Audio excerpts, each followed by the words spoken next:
بے شک پردہ ہونا چاہیے، بے شک نقاب ہونا چاہیے، بے شک حجاب ہونا چاہیے، لیکن ایک سوال ہے مجھ سے، آپ سے، آپ سب سے سوال ہے میرا ایک، مجھ سے یہ پوچھتا ہوں میں آپ لوگوں سے، ایک سوال میرا آپ یہ ہے کہ آپ ذرا یہ بتا دیں کہ بیٹیاں جو ہوتی ہے وہ شادیوں میں، ہماری یہی بیٹیاں بنا نقاب کے، بنا پردے کے وہ کھڑی ہوتی ہیں، سر ننگے ہوتا ہے ان کا، فل میک اپ میں ہوتی ہیں وہ، ذرا آپ مجھے یہ بتا دیں یہ نقاب، یہ پردہ اس وقت کہاں چلا جاتا ہے، وہاں غیرت اسلامی کہاں مر جاتی ہے، وہاں وہی باپ وہیں پہ ہوتا ہے، بھائی وہیں پہ ہوتا ہے، دادا وہیں پہ ہوتا ہے، نانا وہیں پہ ہوتا ہے، سارے لوگ موجود ہوتے ہیں وہاں پہ، لیکن ہمارا یہ معاشرہ اس گندگی میں پھیلا ہوا ہے، ہمارا یہ نقاب، ہمارا یہ پردہ اس وقت ہوتا کہاں پہ ہے، ہمیں ذرا غور کرنا چاہیے۔ ہم پھر پوچھتے ہیں بھائی ہمارے اوپر یہ انگلی اٹھائی گئی ہے، ہمارے اوپر انگلی اٹھانے کا موقع دیا کس نے، ہمارے اوپر انگلی اٹھانے کا موقع ہم نے دیا، اسلام کا سب سے زیادہ مذاق بنایا کس نے،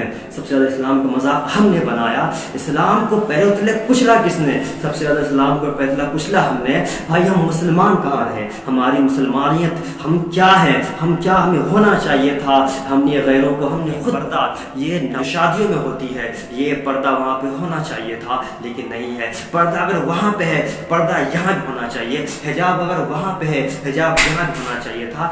اگر یہاں بھی پایا گیا اسلام کو اگر صحیح سے ہم نبھانے لگے تو کسی کی ہمت نہیں ہے کہ اسلام کے اوپر کچھ کہہ سکے، کیونکہ ہماری غلطی ہے نا۔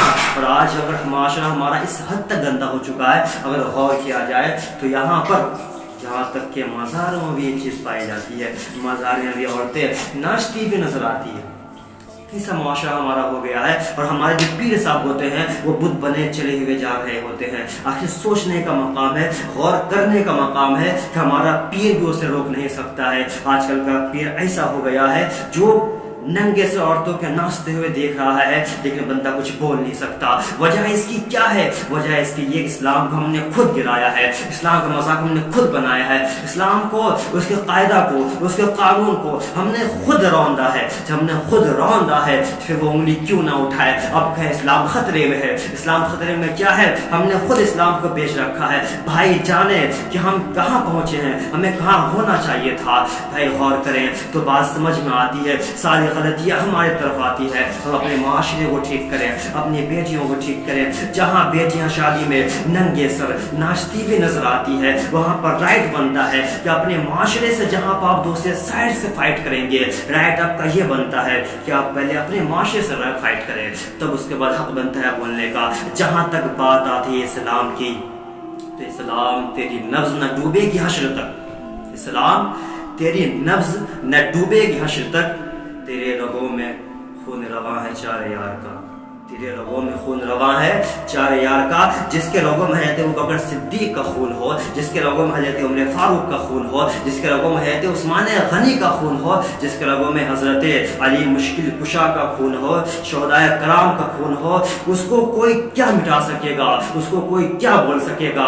ان چماروں کی کیا حیثیت جو اسلام کے بارے میں کچھ بول دے، ان کی کیا اوقات اسلام کے بارے میں کچھ بول دے، ان کی حیثیت نہیں اسلام کے بارے میں کچھ بولنے کی، ان کی اتنی حیثیت نہیں۔ یہ شروع سے نا انجار تھے، یہ شروع سے نالائق تھے، یہ ایک چمار جا رہے ایک لائن سے جو انگلی پر انگلی، جو اسلام پر انگلی اٹھاتے ہیں، ان کی کوئی حیثیت نہیں جو یہ اسلام کے بارے میں کچھ کہہ دے۔ آئیے میں آپ کو بتاتا چلوں ان چماروں کا شروع کا واقعہ۔ یہ شروع سے ایسے نالائق تھے، شروع سے حرام خور تھے۔ وہ کیسے تھے میں بتاتا چلوں۔ حضرت ابراہیم علیہ السلام کو اللہ نے دنیا میں بھیجا کہ وہ راہ راست پہ نہیں ہے، انہیں راہ راست، انہیں خدا تعالیٰ نے حضرت ابراہیم علیہ السلام کو بھیجا کہ انہیں راہ راست پہ لایا جائے، خدا یگانہ کی طرف لایا جائے۔ وہ بت پرستی کرتے ہیں۔ جب حضرت ابراہیم علیہ السلام دنیا میں آئے اور تبلیغ کیا ان لوگوں کے پاس جا کر کہا دیکھو تم راہ راست پہ نہیں ہو، راہ راست پہ آ جاؤ، مطلب کیا؟ خدا یگانہ کی طرف آ جاؤ، تم جو بت پرستی کرتے ہو یہ بت پرستی غلط ہے، اس کو چھوڑ کر